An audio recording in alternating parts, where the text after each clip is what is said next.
Hey everyone, and welcome back to the Daily Finish. A little continuation from yesterday, which is the whole idea of what people will think about you, and what they'll think about your writing and how that writing reflects on you. And one of the things I wanted to talk about is a little story that I wanted to share that might help the fiction writers among you. And what happened was that I am writing novels that are coming out from personal experience, but they're not about me. These are not memoirs that are being published as novels. These are actually, made up novels, but they're obviously coming from some level of personal experience.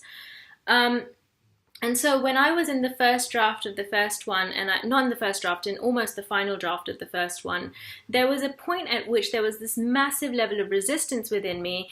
And I said to my husband that I'm kind of like afraid of putting so much of this out there, even if it's fiction. Most people will assume that fiction, the first novel of an author, is always sort of autobiographical, and that people will think I'm a freak. And I did actually use those words. I said people will think I'm a freak, and I'm just really resistant to the idea of putting this book out there that, regardless of what is true or not, most people will think is based on my life. And I'm not sure I'm comfortable with that idea. And he said something to me which made me really stop in my tracks and rethink this whole thing, which was that he said, you've always told me that you love Murakami. Murakami is a Japanese novelist, and he's very popular in English translation. In case you don't know of him, you should really check him out. He is one of my favorite authors, and he publishes some weird stories. They're random and they're strange, and they're just, they're all over the place, and they're fantastic. He's just absolutely incredible and amazing, and I love him. And Sam, my husband, said to me, you say you love Murakami and that he writes like this really sort of offbeat kind of novel, and that which is really amazing and popular.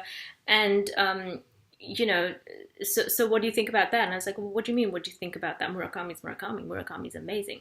And he said, yeah, but you don't really think everything he's writing. You don't say, oh, this happened to Murakami. You say this happened to his characters. Like, you're so engrossed in the book that when you read a Murakami novel, you talk about Murakami characters as if they're real people. You don't say, oh, this happened to Murakami. You don't assume that Murakami, because he's writing such offbeat novels, is a freak, do you?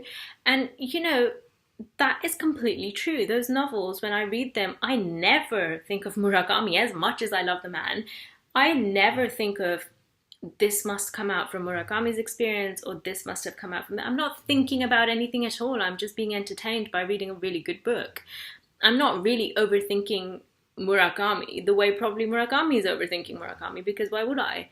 I read 100 books a year, many of them novels, and I am not thinking about the authors. I mean, if I am thinking about the authors, it's probably in the context of, this is a great author, I want to read another book, or this is an author whose style I don't like and I don't want to read another book. I'm never thinking about the author as an individual writing that book from personal experience. It's just not something most readers do. We don't care that much. And if we do like a book, and if we do find a book that speaks to us, we look at the characters and say, this character seemed so real to me.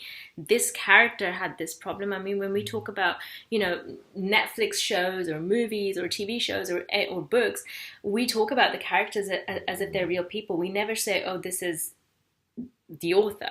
And so as the author, I was freaking out. But when I look at it as a reader, as a viewer, that just completely went away. And with that, my freaking out about it went away as well, because I just realized that I am so caught up in my own head that I'm not actually seeing the truth of what it is to put out a piece of work, a piece of fiction, or any kind of work, which is that it's not about me. It's really not about me. It is something that I've expressed, something that I've created, but once it's created and once it's out there in the world, it is an entity that is completely separate from me. And therefore, it will be judged on its own merits, and it will be judged on what it is.